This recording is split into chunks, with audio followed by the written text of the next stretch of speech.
Volgende op Skemergrond. Oh baby, waar die jou kom dit vandaan? Jy so hard praat nie. En jy sê vir niemand nie. Motief my sê jy oorweeg dit actually nie. Ek kan sien jou ma kyk anders na my. Iets het verander en dit breek my hart. Ek moet pa.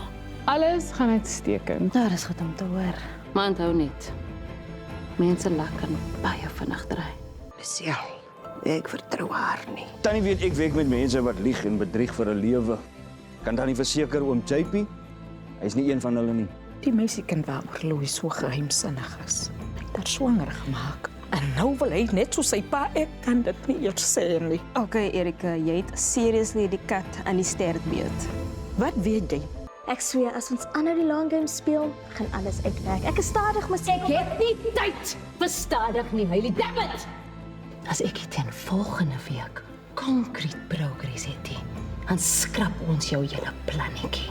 Ek het my ma vertel van jou en sy was juis opgewonde daaroor. Sy wil ek met dinge met jou onmiddellik beëindig.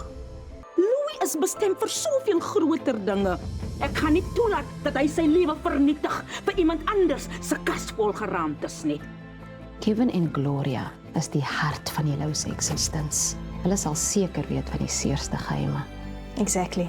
Dit voel of daar iets is wat pa nie wil sê nie. Jy kan nie vir jou ma sê nie. Wat is dit?